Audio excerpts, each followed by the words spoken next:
Mana ya lelangi wasauni mai ele tuolota sick with it.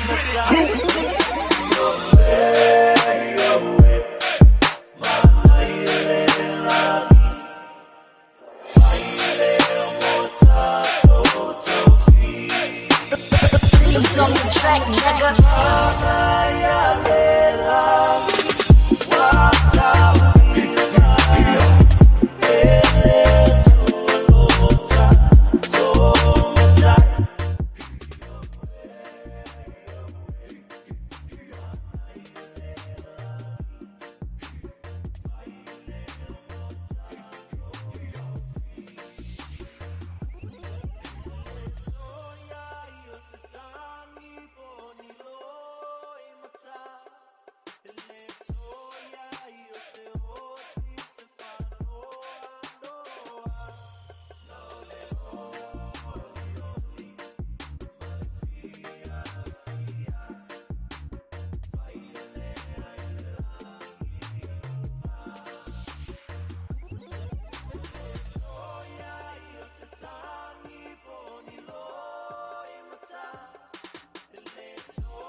Fea lava se no whaanga lo whapea na mafuta mai ai. Maboli atu le whaaftetia le lava ia te auto uma lo whapea na mafuta mai i le nei taimi o le afi afi. Whawhitai lava lua iwa mole whamanatu mai. Ia, skenge wha alele o kākā o langa musika ai ngā loa i o lenga ka pēlanga mai. A lea whātua atu i ki atu. Whawhitai lava. Ia, pe ona o whailo atu o le nei afiafi o le toe saso ina lea po o le toe lalanga ina lea o le polokalame a le LOABAY. Pe ona iei le TAUAFIAFI ma le LOABAY. A mata atu le aso na nafi o na toe a mata ia polokalame o le tae au pe ona iai le tae au manuia ma le LOABAY na whaatino ina atu. Iai fo le whaamoe moe o le a whisuisu ia e ia ma alternate whapena ia tātou aso o tātou polokalame a ia. So wele ngata ina whaatino ina atu le tātou polokalame nei o afiafi o aso mafua, Aso Lulu, ma Safareile. Pe ona iai le whaamoe moe. Ia o tae au foi. O aso lua ma le aso tofi, le nao le awha peona, whaatino ina atu ai le tātou polokalame tae au manuia, ma le LOABAY. Ia, ai le ngata i lea, o le whai ia sina tātou recap, iafi o aso sa. La le nā, ai toe mo moli atu le whamalo, ai maisi o le whaatalofa, isi o tātou atu no o whea lava se no whaanga o lo whapeona e mafuta mai ai, o lo whasota i atu mauta o uma, mai i Aukilani i New Zealand nei, mana ia lava le tau ia i mātau le nei aso, ia e le ngata ina maua whaisina taimi na maua ai le sasulu mai o le la ma langona le mawhanawhana o le sasulu mai o le la. Ia ai wilia pēna TAUAFIAFI ane loa, dia wa matua i ele o koe awangoa ia ulanga lelo o le whea lua i se tulonga ngā o se vai ia. E mana o mia na whaito tini whai i ofu mawhanawhana ma tūlanga o mawhapena. Pa le fo a mata na langona le ini mai o le malulu o le TAUAFIAFI. Ia i mātou i New Zealand nei, whaata lofa atu ai, ma le anganga whaaloalo le awhai pese e whakasa mai tula ele. Le nā sa lātou momoli ina atu ia lapa o malo e ala i le tātou pese na whapea o na tombua ai le vinga o le tua na whapea o na tombua ai le tātou polokalame le ni aso. Ioe, sa o lava e le lei mea uma wai ai Yesu. Ia. Ia, ai le ngata fo i lea pe ona pese atu ai i le nei taimi ia la tātou musika i le nei afiafi mana ia lava le langi. Mana ia fo i la langi. Pe awha e tātou te luon tātou o lai femelisko i ngā aia. Ia, ai so ia, le nei la afiafi manatu, e le umi fo isi tātou polokalame. Ai o nisi nei o tūlanga, o lo whaapea o na ofia whaasoa atu ai. I le nei afiafi e lima ni nai mata o pua tāpena ina mai. Tātou te whaasoa i le nei afiafi.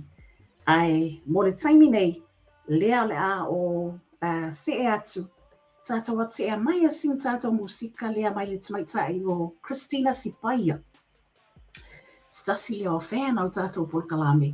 Ia, e mai se fo e stasi o alo pele i le tūlanga lea po le tā leni o le musika.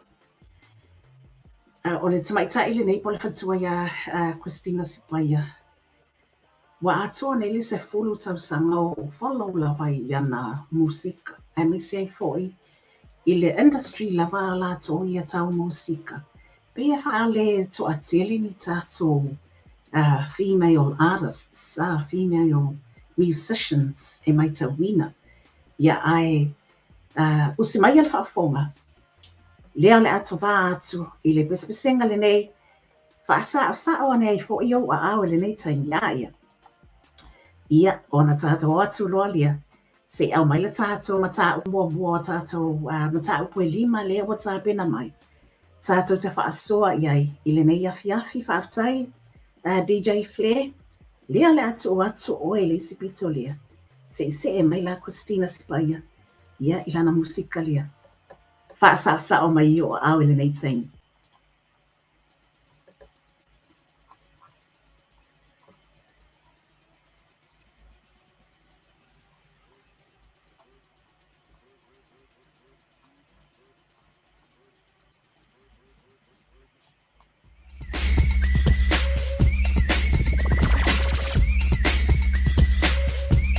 Actually, sorry, Shadow. Se koe whakalai kiki mai ngā se sa skengo Christina hulo Shadow. Stasio musika mai le sunga a Shadow Avi a Staimi. Ona tova atu ai fo i leo le tātou polkalami. I le nei afiafi.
Yelena, o le tātou musika lena, mai le tamaitai a Christina, spaya lea na tova atu ai, ia le tātou polkalame, i le nei taimi, i na o tulai mai ai, le taimi ai mātou nisala nei, lea o 5 minuti, te ai le tulai iwa, ia i mātou nisala nei, i le aso lulu le nei, le aso tolu o aukuso, lua afe, lua sa fuluma le lua.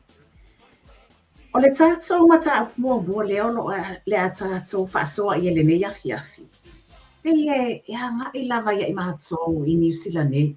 Ia. O le afiafi, o le stasio afiafi le vai aso tia nei. Sa o whaasoa atu ai I le tūlanga. Pei ona iai le tāpenanga foi. A le mālo New Zealand. Wai e mānaia foi ia sinei māsina o Augusto. E wai mantua, o le masina lea ua whato a tasi lava ia le masina talu na a mata le tausanga whaale tupe. Ia, a lea fo iwa a mata mai ai manai nisi, wahenga mana ia lava lea peona a ngā waa iai le toa tele o nisi o tangata anu o New Zealand. O le fsiri lai awa tuai, Oia ngā waa mo le nei whaamanianga. Ia, o le whaamanianga le wa whaailoa mai e le mālo New Zealand. E mawhai o nā ngā waa iei so o se tasi lava, so o se tangata anu o New Zealand, that's of the working age. So se tangata anu o lava a New Zealand sa tongi la fonga I New Zealand. I le tausanga o mawaipe o le sefulu masina, sefulu lua masina o tuana I atu. Lia na mai I le aso tolu tasi o mati lua afe lua sefulu lua. Lona winga so sesi lava la sa whaingaluenga i New Zealand pena maua fo'i ia se tūlanga whapena sa whapeona whaingaluenga i New Zealand se fulu ono tangata anu ulea o New Zealand o lai tongi la fonga fo. Lona winga o sesi lana whaingaluenga. Ia, ai mai se ai fo'i pe a whai na I lalo o le fiti sa fulu afe I le tausanga. Ia po le sefulu ma le lua masina lena a matatau ma I ai mafuafua I ele le calculatina o le nei mea alofa mai le malo New Zealand. Mai le aso mombua leo aperila lua afe lua sefulu matasi. Anga I le aso tasi o mati lua afe lua sefulu lua. Whaeloa mai la ele matanga luenga po le ofisa o la fonga I New Zealand. E silia ma le afa o tangata whaingaluenga po tangata anu o New Zealand o lo tongi la fonga. E tatau o na ngawaa I le whaamanuianga le nei. O le fasili e fia le au whae le nei whaamanuianga o le tali e se lau se fulu ma le ono tala. I le masina mo le tolu masina. Wanga le tolu se lau lima se fulu la wale tangata e tas. Ia lea la ua whaeloa mai. O le masina le nei o au kuso, whapena fo I ma le masina o Sietema, ma le masina o Ketopa. Ia le masina na lea la vai I le tolu se lau lima se fulu lea. Lea e mawaita I se lau se fulu ono I le masina. Mawa tuai foi. Ma le tuple na e anga waa ai. So se tangata whainga luenga lava po tangata tongi la fonga o se tangata anu o New Zealand. O lai sa whainga luenga ma tongi la fonga. I te tonu o le sefulu masina leana whaamaea. Lea stol tasi o mati. Ia, na sa I lalo foi o le fiti sefulu afe tausanga. Lana tupe maua po le earning sa ia maua mai I lona tongi I ngā luenga. Whawhiala ona I loa po e anga waa I lea whaamanianga. Na watu atu I longa le tātou slide pe ona tu ina atu I longa how to check for eligibility. Ia, ena whengofia ia. Wa molo sila fia fo I le nei taimi. A whai te tau mawhai e sota I atu pe vilile. Le ofisa la fo ngai New Zealand taimi nei. Ina I fsili iai. E ke thie we whakarikari whaalea pe a kwasi ngai kula pe ao e whakarikari. I le tele o I taimi wala awa tuai. Ai sili lava lo tau mawhai. Ina ia whasota iai, whaonga ia upenga te whailangi, ale ofisa la whaonga I New Zealand, ia awale sia kina, o mawhaiona ia ngā waa ia le nātu langa. Ia mata kumbomboa na po o le tātou whaasoa mbomboa na, o le tātou whaasoa lona lua la le nei. E whai fu ele maa ngai o sia whaamanuianga. Ia ai kuopo ai foi mai sim tūlanga whai lea la ua wa aia ia mai se foi ua mai tauina ma ua whaailoa mai I tūlanga bei ona whaailoa mai e ma maua mai efsota inga mai le ofisa o la fonga. Ua avea foi ele tūlanga o lo iai ia whainga mea alofa ma le whaamama avenga ona le tangatau se fuanga I nei taimi. Lea ua a maka o ngā koe la langa mai man au kau whaamalea lato. Ia. Whaapea tala o le tele o tūlanga o whaatino e nei tangata. O nai vaenga whailale ia mātou ia le vili atu ia maaunga tata whaale le whaakarikali mo le itu la atoa I lungo le telefoni. Ia mawhitangofi leave le message ina iefsota I mais. Pei wa avea lale na o lea wa a mata o na iai ia isi tangata o lo lato whaatino ina lea tūlanga. Lea ua vili ma whaailoa ia inisi o tangata. O lato olo o vili mai I se matanga luenga le malo. Ia ma whasili nia I lava ia tūlanga o isi whaamau maunga whaalilo lilo o tangata. Ina ia tau mawhai I lava. E mai le iatu ia whaamau maunga ia mai se foi. O si tupe po se leni si nā tangata so Tasi la le nā tūlanga o lo a mata o na whaailoa mai. Ina ia mata ala ia i tātou wa vea i tūlanga o lo tupu mai. Ia, ai mai se fo i le whainga mea alo fo lo o whaatino ina. Ia matūlanga wa a mata i fo ina le moe makama kau whalea ia. Ia, ma whai ei lava lato whaale mi ngao lea se tulo. Ia, ma whaavalea aina i nisi o tangata. So tasi la le nā tūlanga lea ua whaailoa mai. Ma ua alia e mai. Pe ona iai ia le tau mawhainga. Ina ia amai fo isa sosoani le malo. Ia awa lava le tūlanga. I le wha ma a venga. I le ngata o le tau le soifuanga. Ia ai o le nei fo i lava vai taimi. Ia ma tūlanga o lo iai. Ia tūlanga tutupu mai e mai se ai o lea whatoa. Toe a mata lava na mata la tala ia tātou whemalanga inga. Ia. So we le ngata lai le nā ai o tūlanga fo i lea i whale whainga luenga. Lea whatoa toe a mata o na toe a ngā i atu i ofisa le tele o ista ngata mai se whale whainga luenga. Sa whaapea o na whainga luenga mai lava le whale. E ui lava o le tele fo i lava o ofisa o lea ua opt lava la tō e wha o ngā mai le option le ole. O le work from home. Ia. Ai onisi o lo o whaapea o na toe a ngā i lava. Me i whaatino ia le whaatino ina. Ma le ngaluea ina o lātou bisinisi tūlanga whapena. Mai i te tono o lātou ofisa. Which means e ki le fo le kawe aluai. The travel costs mo tangata whainga luenga ma tūlanga whapena. Ia a tono o lea wa mafuai. O na maua mai sia whamama a venga mai le malo. I le nei taimi mo tangata noo ma tangata tongi la fonga o le malo ni sila. Mata apulo na tolu ne o lo o fia so atu iai. Ile nei a fiafi. Mana tua fo i lea whatoa leana official i lea songafua. Māloa ia i lea songafua o na whaailoa mai i tūlanga lea i le toe tala ai. Aloa ia o whainga malanga whaavao mālo. I le vao Samoa mai isi atu no. Ia. Mo le ngata lai le nā, ia te talane, talo whea tātou le tātou walil. Ia, e le ngata le nā, ai e tō tele fo i lava nisi o si o tātou atu no. Sa so tai sa o mai lava ia i mātou, i la mātou ofisa.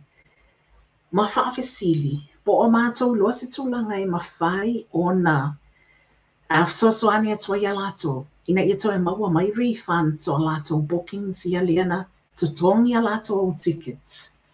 Ma whai a lātou bookings ai te iane o toe cancel flights ona o tūlanga peona iai ia sa o le COVID. Ma le ma whai ana toe whi malanga. Le tūlanga la nei mo lau sila fia. Na iai se whaamatalanga na maua mai i se source mau tutu lava. Whapea a ole i tu ua e le whainga malo tala wai sa iai. Po le whainga malo le HRPP ia le malo i le tausanga na te anei wa mantua lena a vai atu lole avea i le aso luas futolo o Julai. Luafe luas funutasi na whapea i loa o na tāpena ese le whainga malo sa iai. Ia matu ua ofisa le malo ia ai sui atu le whainga malo pei lava ona iai le nei taimi. So sa iai la se source mau tutu lava na whaailoa mai. Na iai i le tala o le tupe na tāpena ina le whainga malo ua mawai. Ia se whaitaua whai e miliona, se vai ngā tupe. E miliona lona whaitaua whai.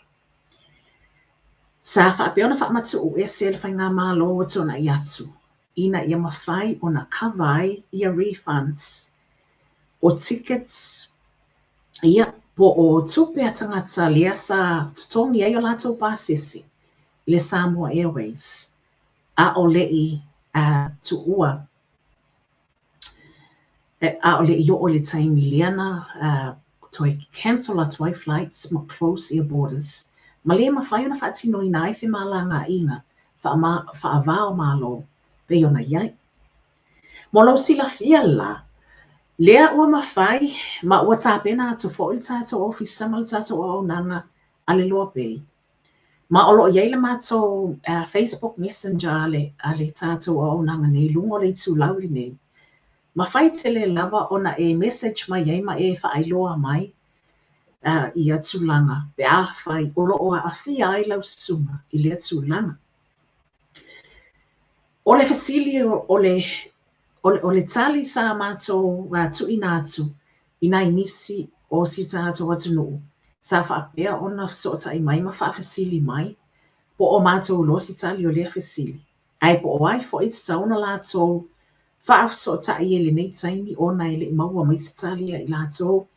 Le ngata i lea af so ta i atu i le no mera tuai o le Samoa Airways. Watapuni. Ia ai mai se ai foi o tulanga pe o na iai. Ia tulanga o lo alia e mai. Ma o lea mawhai e mwhawhainga ta i nisi o na maua mai ni i ni a lātou refunds. Mō pāsese pe o na sātutongi. Mo lo sila fia la, o lo o whaapea na mātou whasosoani i taimi le nei, e tu o whaatasia se nisi o suafa o i lātou. Ia po o se whaitawa o whai fo i pe ale whina ngaloi e au mai o lātou suafa. Ia e mai se ai o e au whainga o se tupe o lo whaapea na expect e lātou e toi refund mai. Beisi lungo o lātou tickets liana tutongi. Ia, ma mātou tāpena ina i loa ma mātou silingia. Po ai tonu lava e te tau o na whaafsota i ai ma whito i tonu i ai le nei mata upu. A wā molo sila fia o le mata upu le nei o te tonu e patino lava i le mata ngaluenga le Ministry of Public Enterprises. Wā o le nāle mata ngaluenga sa iai lalo le lato awaainga. Ia le au onanga a le Samoa Airways. Ia, ele o loa lai le nei taimi ma ele i manino fo i mawha manino ma ele nei taimi. Po o whaapea o na maua lava se sosoani mō nai tangata o lo whaapea o na besa whaapea fo i o na a fia ai. Ia, ma o lo talia fo i pe mawhai ana tue maua mai lato refunds. So paula le nā o le tūlanga o lea o lo o mawhai o na mātou sosoani atuai. O le tāpena ina o se lisio i lātou lea sa a fia. Ia, ma whaafasili atuai loa i le tanga ruenga. Ia e mai se foi o le whaafasili atu. Po o le atonu lava se telefoni a o le a se e-mail i se tūlanga whapena. E mawhai o na whaafasili atuai lātou ma so tai atuai nai tangata e wai e to tele ia o lo whai loa mai le tūlanga lea. So I think it's an issue that ought to be looked into right now. Ai mai se lava pe na whaasu atu. Lea o te tala mai ia whai ngā malanga. I le tūlanga lea i whai ngā malanga whaavao malo. Ma wā matai fōinga ngā koe iei se langona i nei tangata. E wha wau nuona na ko whai ngā malanga lea sa mana na o iei. E whaatino ina pe ona boka ia lātou flights ma lātou tickets e malanga i le nāwa i taimi. Ia, a e tātou tele i o atu la i se tātou issues i leana tā pēna mai fo i ai. Le a tātou wawai atu fo e whaatalofa atu, whaamalo lava, whaaftai le mafuta mai, whaatalofa atu whatua i Sina Bretson, whaaftai lava le mafuta mai, malusotai mai. Ia mai se foi, whaaftai tele lava, lau sunga luaiva mo le whaamanatu mai peona iei le amatanga o tātou pulkalami. Ia mai se foi o tau o malava, o lo whaapeona mafuta mai, I lunga le tātou pulkalami le nei taimi. Mo mori atu le whaamalo, ma le whaaftai tele. Ai o leo le ase e mai le sunga ia shadow avia. I lana pese lea. Tō vātua i tātou pulkalami le nei taimi. Ai o te le i anu atu. e au mai le tātou ma tā upulona tolu. Tātou te whaasoa iai mole nei taina.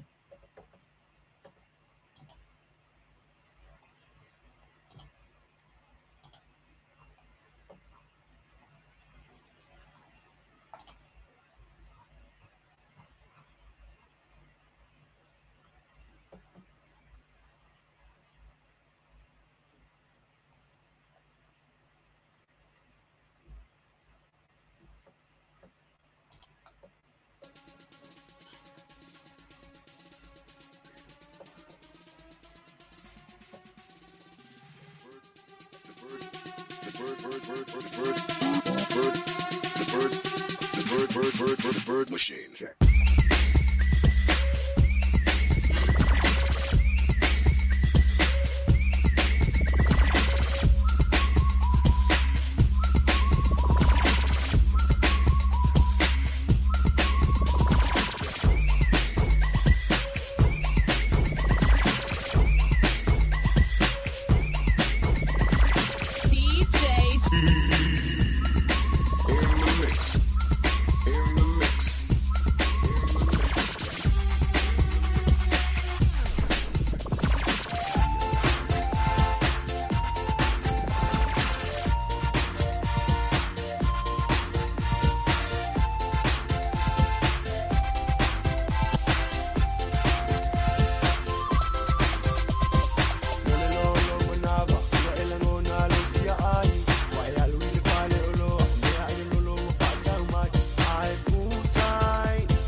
Ia lena, whaaftai le sunga shadow a via mo lana sao, I le tātou po kalame le nei afiafi.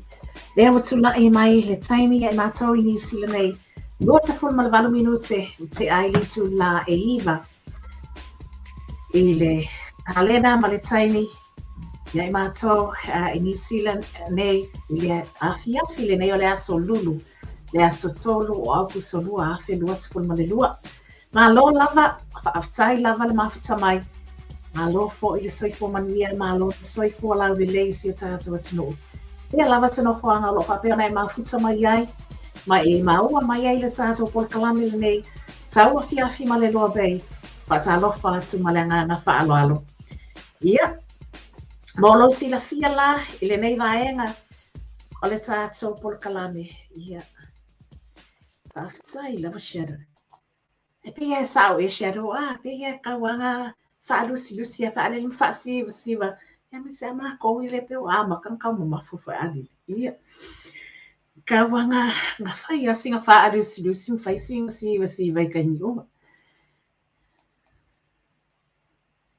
So, o le tātou, I le nei lava e ngal tātou por kalame. Ia le manatu a tātou tele I o atu le tātou ma tā upo lona whāma le lona lima. Lena tā pena mai e tātou te whaasoa I le nei afiafi. O si mai ele mai moa ma le whaafonga. Wa pena whailoa atu I se taimi wa mawai. O le tātou por kalame le nei, o le a whai foi, ma toi a wina atu wai, I a por kalame o loo whaapea o na ngā rurue whaatasi ai. Ia, ma mawai foi se whasota inga. Ma le awhionga le taitai, o le itua ngai.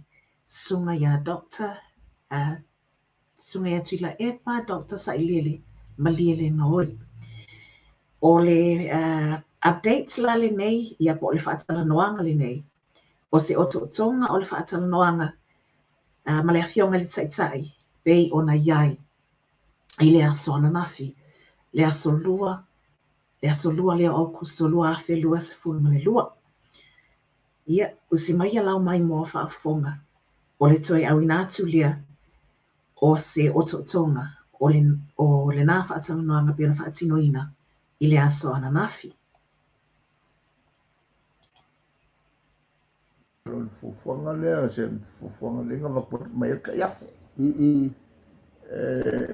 Sambi ai le kuko kaso ya le mika le sambi ngal kuko kasi. Ora sira ngambia kasi fulwa fere kumalo. Sambi ai le pela ngai umi. Kausanga ko. Iya, kausanga ko. Kausanga ko sambi ai le.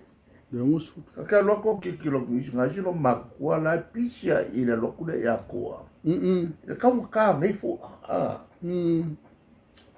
O faku I lo makungu le pa tale panga mafa.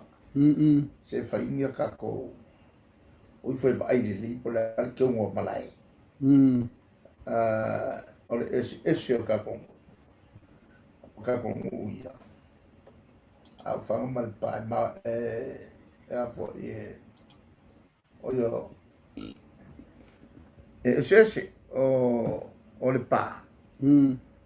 O le ai kau malai fa ngai mersan o fa o sifi yu ka lu o me vela ku pus ka luai mo me rengat ya sa le panga fo u sifi e ala kasi nga ka pule lo fa ka ya la ko o le fingor ke ngo o la le ko nga ke ale share ma malu o menge malai malai fongo le ku malo mla ko amal mla le ava ela la ma ngai ko ngai le shme o fa la vela ngai ka lai ale ya malai mla ko amal mla le ava ale tulangalana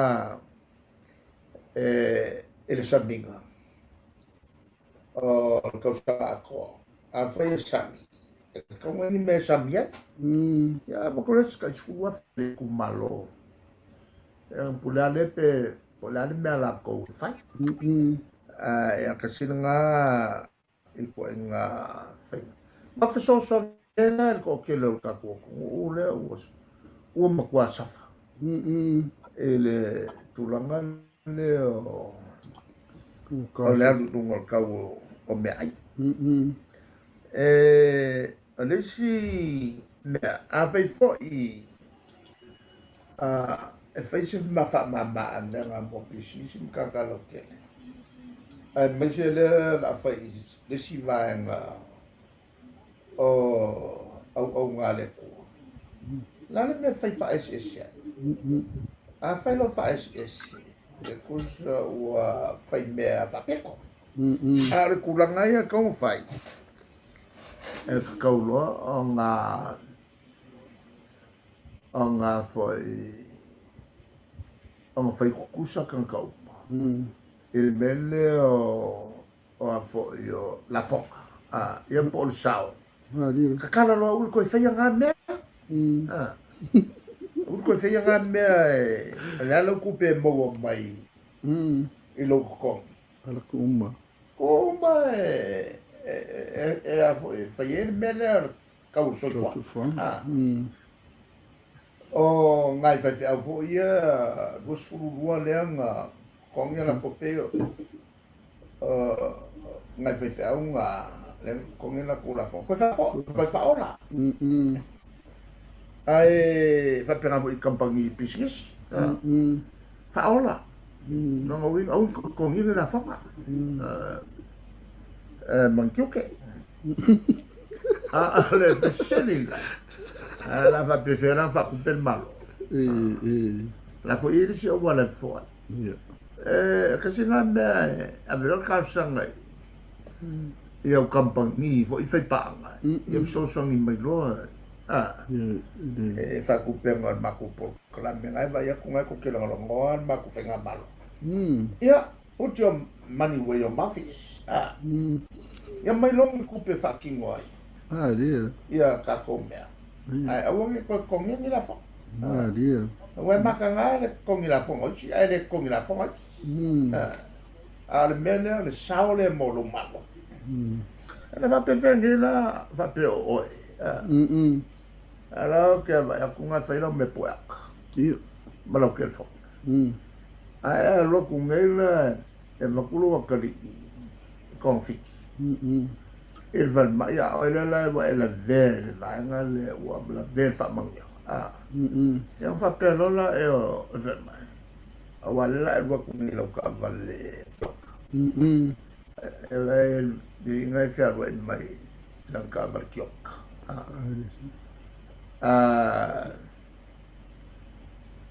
o le se la fongo le sanga sono sao po se la fongo ka lo ku la fongo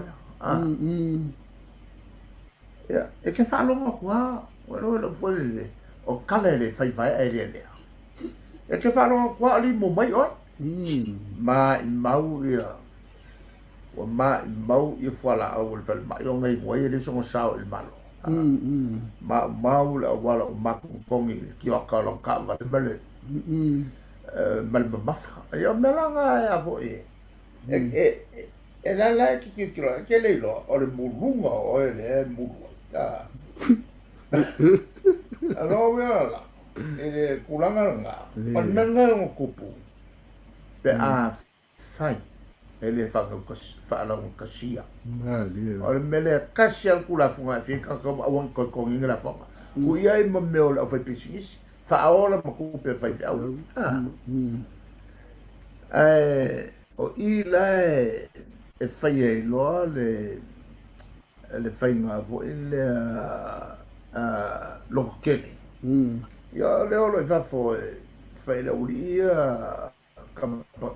kampani ai ma sa malo e so ni mai pa ku le ka riba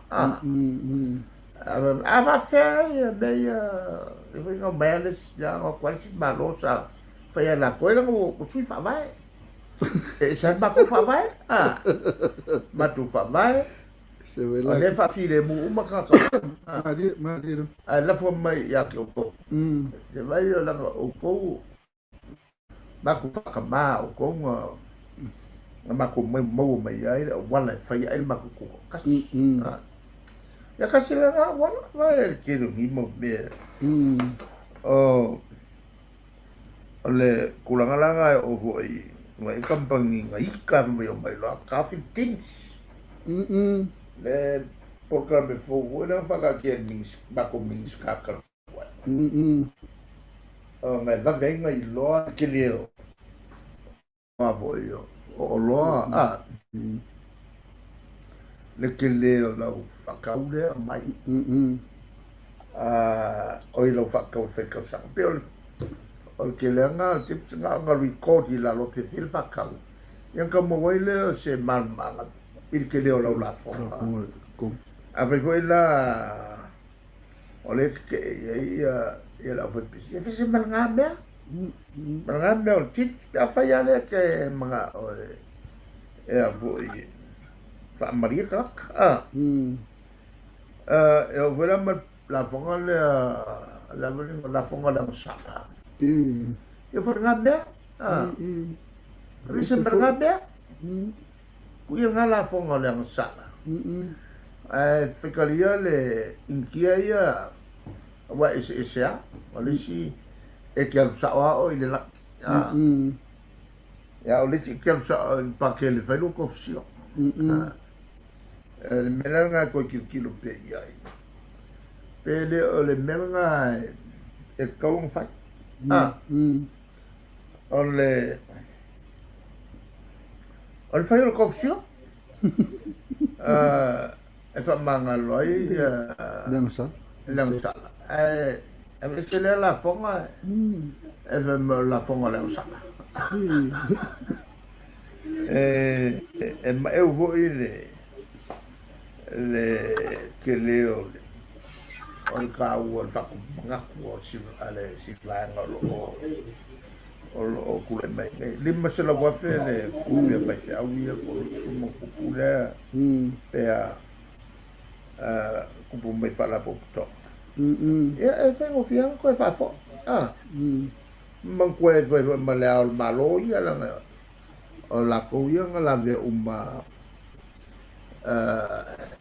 ko la ve uma e fengaren ko fa ye e con mi la o la kusau nga ya lo veo la a fai ko ye se sunga e le veo mela kun sunga le le la na le wa fa nga solo pea ia me vo io o fo ya ka fo fai ma kilo le kunga o ngia fo ngai fai o fo ngai pulel malo e fai ngofia nga faki o le la e a o mana ua kere ngai lea nga o kala ma ko ile so ya le so fa ai le ia le la singa mai ya mo fa mo nga fo sa fai fucking on kaya ne o ngala po already on the way o ngai fa an malo ya ku mo pele me kong fa ya o kasi nga ngai mka upusa ma fo wai ai pe anga amaka ike le mo o wala feng fai o kanga kai e fo ai fa fica o fenga kako kai ya fa ngal kai nge mo le go fa malo ya ila to lo fa fo mai e po klam le chapipi ya me vo ile kai me ya e kawa le awa ka ko ki falang ola falang o mea tau whai sa moni whaabau. Wa na tonua en whai ai o kako kari aku ni ko tonga kia. O lo whaabalu mai lunga. Ia, so i fua mai manguia.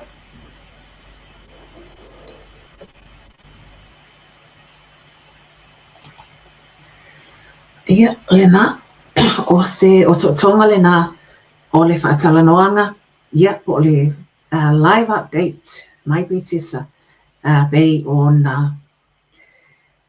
fongaina, ia, e mai se foi, bei on saunoa iai, le awhionga le taitai, o le itu, o loa ngai le malo, le sunga, ia, tuila epa, doctor sa le malia le ngaoi. Iai le manatu, bei ana whailo atu, o le tātou por kalame le nei o le awha pia ona whai, ma whaatino ai fo i se sota inga, ia mai se fo le toe highlight tuai ma toe ota tuai nisi o sota inga ma whaatau noanga mai le awhionga le taitai o le itu o loo ngai le malo.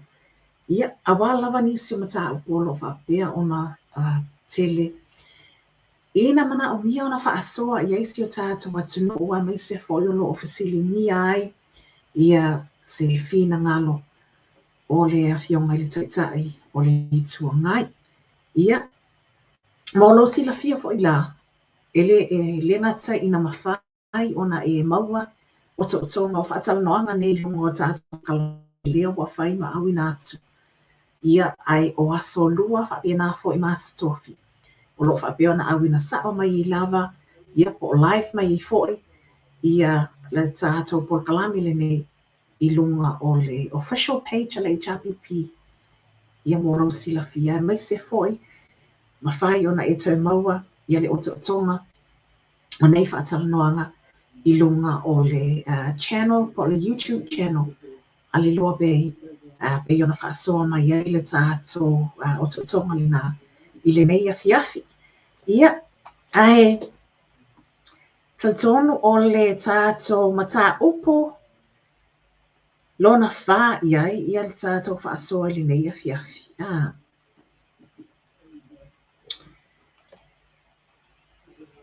Mana tā pena maina ia whaatino ia le tātou whaasoa le nei afiafi.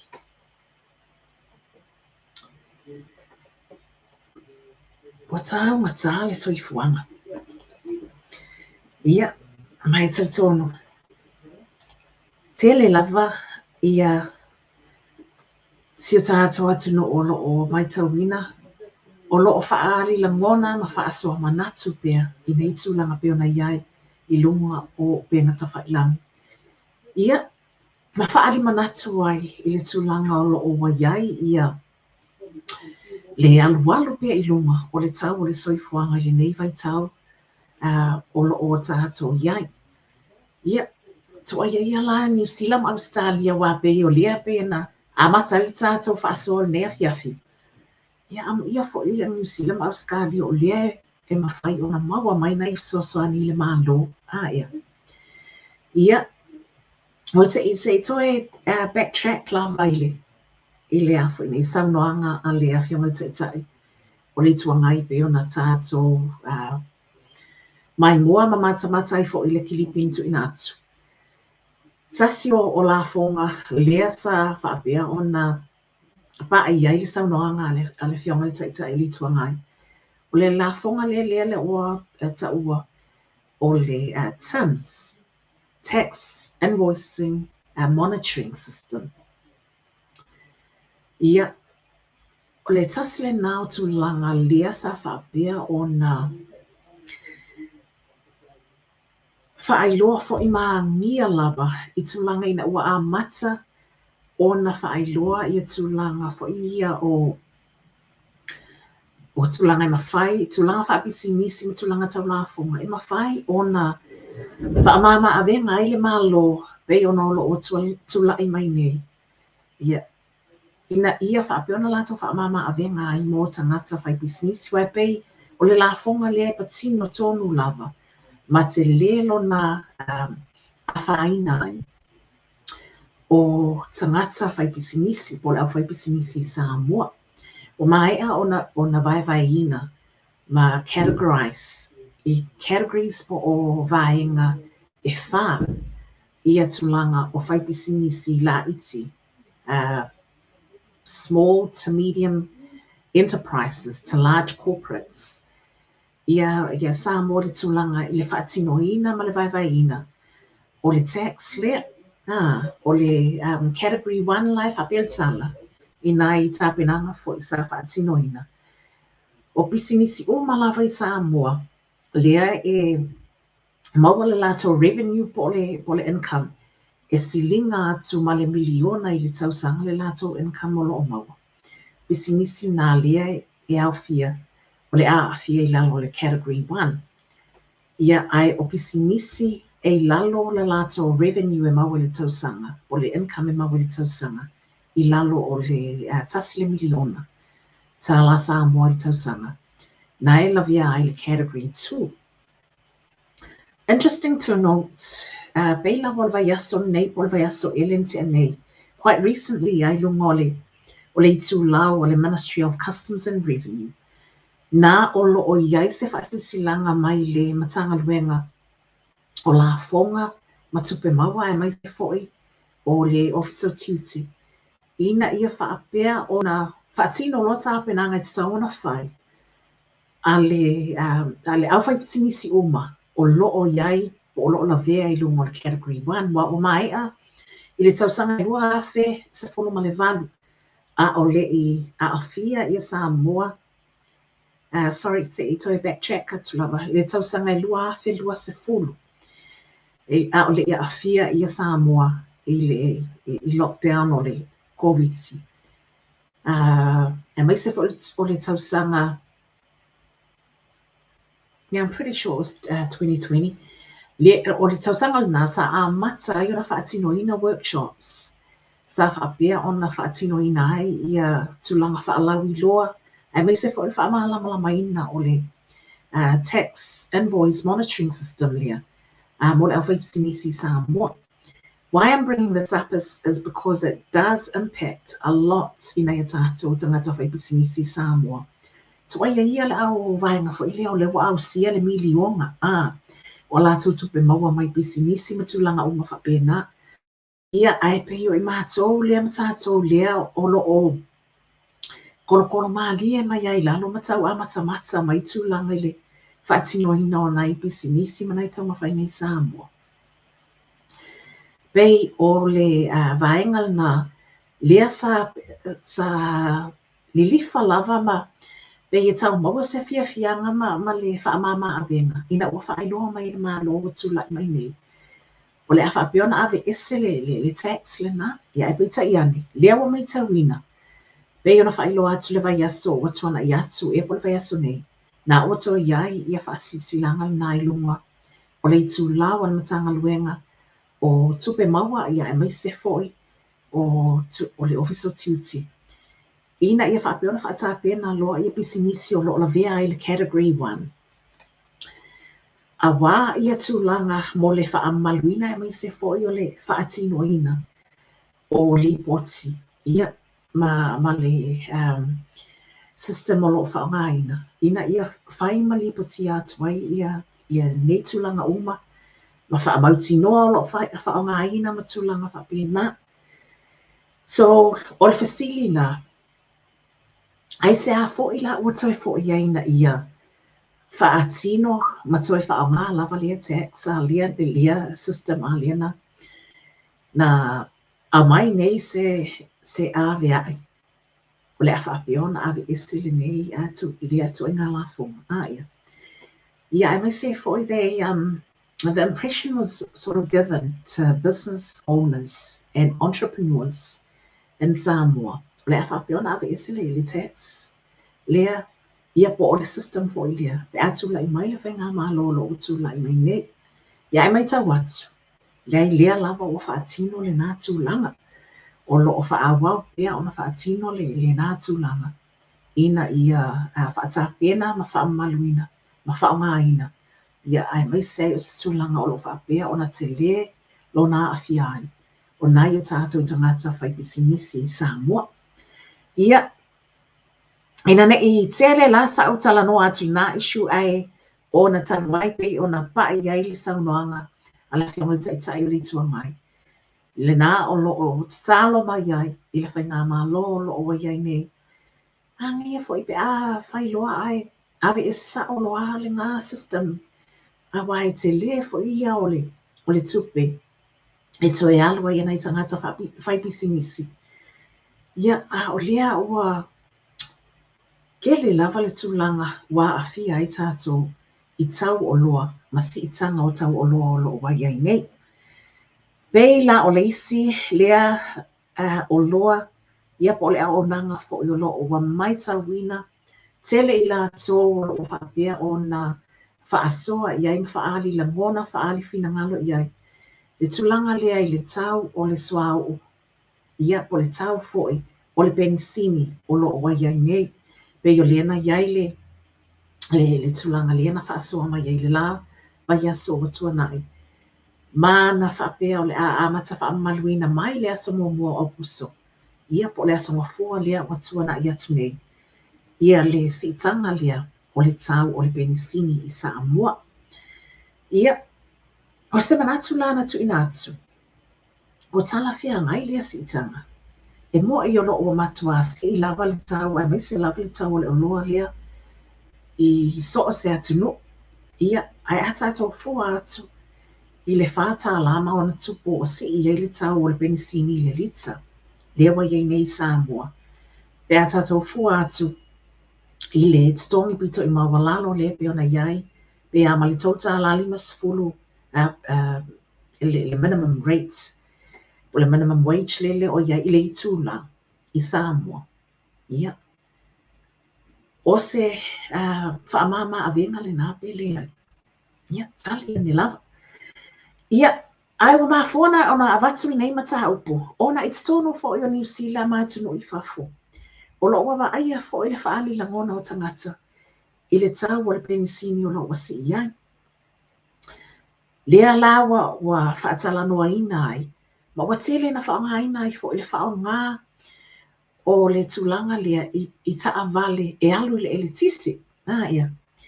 Ia, peta iane. Wa iai fo I nisi o lo whaapeona la tō whaali manatu. O tūlanga I taa vale o lo whaonga ina ai le elitisi. Po o lo alu le elitisi. Fai mai se tala whaatusa I se isi o tusa singa sa whaapeona. Whaonga ina I le tātou ta penanga le nei. Ai mai se tono o New Zealand nei. Whapea a whai o se taa vale alu le elitisi. O lo fofua mo se malanga I le vaa o Okilani mo Wellington. Whai loa mai ai tusa e valu I tu la lava a whai o lawa fully charged se taa vale alu le elitisi. Iana o le valu I tu la po le a toa foi. O le valu I tu la. Lalo la I te le valu I tu la. Le omi e te taona charge ai le maa. E charge ai le elitisi le maa. O le taa vale lea ina I mawhai o na whaonga ina. Lona winga awhai se malanga o lea e fua I le vā o Aukilani ma Wellington. Wa o le vā I o Aukilani ma Wellington e pe a ma le hifa I tūla le mamau. E te malanga mai ai mai Aukilani a ngā I Wellington. Ia wha pia nā fo I le malanga mai Wellington a ngā I Aukilani. Awhai nei la se malanga o lea e o se taa vale o lea whaonga ina o se malanga whaonga I se taa vale e alu le elitisi. Ai alu, pena o le whai tū la talu na alu, ia, wa whai loa mai foi. O le omi e mawhai o na alu ai se taa vale non-stop. O lawa umana fully charged, I se taa vale lea elitisi. Ka mai pia ma le whai tū la, le maximum travel time, e mawhai ona maua mai I tu ai ngā taa vale ia. So, o le fasili la, pe a tātou whaatusa I tātou I Samoa. Whaamata e mawhai o na tātou to o manga I ia tu ai ngā ta avale. Ina ia avea ma whaamama avenga mō tātou I le tau o le pensini. Awa le mea moni lava o lo wa amata o na iai kādi le si Samoa le wa amata avatu ia ta avale ia. electric vehicles. Le ngata I lea, o le fesili, o ngā whatia e le sapalai o le LTC Samoa o na charge ma whaatino I tūlanga I e mawhaina charge ai maa o nei to e ngā tawa.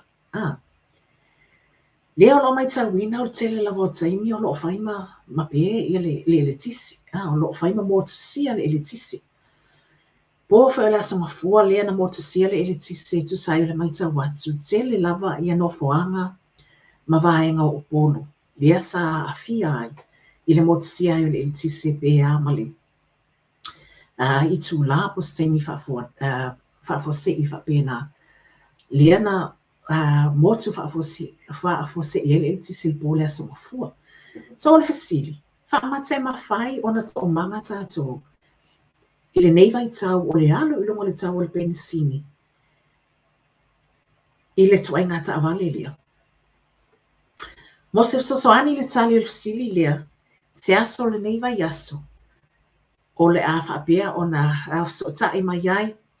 Ia le awhionga. Ia lupa matasila. Tolonga tā tili leia. Ia o le ali fai pule. O le tu malo o whalatai masawa tau. O ia foi sa whapea o na awea ma pulenga o le malo si anga wha tisi tono Samoa. Mo se whai taimi umi lava a o le I whamawai. Ina I whapea o na tamo e ai whai ngā pālota. I lua awhe lua sifumatas. Se taimi la o le neiva yaso pe o na whailo atu. Le nā o le amaua I tātou sota inga. Ma le awhionga ia matsila. Ia, ina ia au mai fo I sana ia whaasoa. Ia I le nātu langa. E whaamata e awa la. Ma ngā whatia e le mālosi whaaletise o lo o maua I Samoa. O na whawhanga maa e le tise o neitu a inga ta awale pe a whai ai o atu I Samoa. Pe a whai fo I ai tātou ta umanga I ai. Ina ia avea ma whaamama avenga. Mo le sitanga o le tau o pensini o lo I ai. Ma ole mea mua whai me o ka awale piko I sili ianga kaunga. O lo o iai lalam nei o ta awale ia lea e whaonga aile ele tisi. Ia, tu atu ina I au au ta whalta to mata upo pol whaasoa lo na whale na. Mo lo si la fia. Ai ole ta to whaasoa whaai ula le nei. Ole whaasoa muli muli le nei. Leo te fia whaai loa atu ai wa o se tala maa naia. Mo si o tātou atu no I Samoa. I le whainga malanga atu ala whionga le tamaita I pāle mia o New Zealand ia Honourable Jacinda Ardern e mai se foi o whaolulunga ma minista o nisi o mtanga ruenga o le malo New Zealand ia manisi o vasenga le autu stala lea sa whai malanga I Samoa I le amatanga o le neiva yasu matali malo I Samoa. Na whailoa mai ai o lo o whapia o na commit e le awhionga le pale mia po le tamaita I pale mia o New Zealand mo le malo Samoa. Le 2.5 miliona ta la of New Zealand taxpayer funds mo le malo Samoa. I le taimi liana whai ai, whaatino ai whaatala noanga o le malanga atu a le tamaita I pale mia o New Zealand ma whailoa ai ma le tamaita I pale mia ia po o le malo fo I Samoa. E tātou te toi tala noa atili ia I lea na tā upo wa e lua ia tūlanga o lo o whaapea o na whaanganga iai. Ia le whaanga ina o le tupe lea. Le nei 2.5 miliona whai mai e se 4.5 miliona o le awha I ngā tupe lea, o le vai ngā tupe lea. O lo o whaanganga mo tūlanga tau climate change, le suia ingo le tau. Ma tūlanga whaapena ia wafo I tā pena ngā Samoa o leona tali atu. I tūlanga whaale nā tura e ono stupu mai. Ia, 4.5 miliona nā o le a whaamatu atu e le malo New Zealand. Mai I tupe maua e ala I la fonga. Ai la tō tōng la fonga I tō no New Zealand ne. Se 4.3 miliona o le awha i ngā tupele nā, po le vai ngā tupele nā. O lo whaanganga mo le toe whausia ina o le maketi i sa malalo. Liana mo i le luafis fulmaliono. This is an interesting thing. Awa e ala o na tau iai se langona whaalia tau te i atu le tātou polkalame i le tūlanga i le whaonga ina ai. O le nei vai ngā tupe $10 miliona o se vai ngā tupe te le. Mo le tūlanga le whaale lenga o le maketi savalalo. Ona sila foi, ma sila fia foi, mana tua foi. Wa mai e ona whaatino le nā tūlanga na toi whaale lea i lawa luafis $10 Ia tūlanga pe ona iei le maketi na mūma whaaleanga ina. Ma whaatama ia le afi le nā vaitain. Na mafua ona le o iai se maketi i sa walalo le taimi le nei matala i lalo ia whale sa whape ona whaanga mo le maketi i sa walalo. Ia sa whaafili maketi. Ia sa tala i lalo i le a matanga o le tausanga o te anei. Na le luafe luas fumatas. Ona sa iai se tūlanga sa whape ai. E whaonga ai, ia se vaenga o le nofoanga i songi, o ele i songi. A wale whausia ina o le maketi lea, ia ai pita ia ne lea o mai ta watu. Lea pei ua toe sui foi, mai iai se suinga o le tūlanga. Ia, ma o leo le awha amatu o watu o le malo, o New Zealand le nei se $10 miliona. Ina ia whaapeona whaanganga, mo le toe whaaleleia o le nofoanga lea. Ia, mo lo sila fia la, iai le tatonunga o le atapena mai fo, iai le tato polkalame. Ini fisota inga, ma le a fionga le taitai o le tuangai. Ia, po o le fo isa avea mapale mia o Samoa, i le paia inga watuana iatu. Ia mo sa na whaasoa, e maisi o sa na tali, i lea tūlanga, i nia whaamala malama ina. Whapea ka ika o ka kiri al nis $10 miliona kala. Ia, whapea ka ika o le ai. Wa mai, o ngā whaia le fuafuanga. Ina ia toe whaatu ane le i tātou maketi le sa malalo i so. Ia lea pea o le a koe fo ia po. Sa oi lutsala fo ili pela a koe Back to the Future ia kako. Ia. Ia, ai, so ia. Iai le talitonunga, e sau lava le taimi o na maua lea o ni malama. Ia wā lava le tātou sa walinga mo le lumana. Ai o le nā se whapoponga le tātou toe lalanga ina ai lea o le polkalame. TAUAFIAFI ma le LOABAY. Pena iai le afiafi le nei o le Aso Lulu. Le Aso Tolu o au kusalua afe luasfon malilua. Lea watula i maili taimi ya i mātou New nei. 5 minute wate ai le tu la e se fulu ya i mātou New nei. Ma iai fa le manatu o le nā ua whaai o watuai i le tātou ishu lea o le tātou whaasoa lea i le tātou whaatalanoanga i le nei afiafi. Momoli atuai le whaaftaite le lava i si o tātou atunu usa whapeo na mafuta mai. Ia, ai maisi ai fo'i.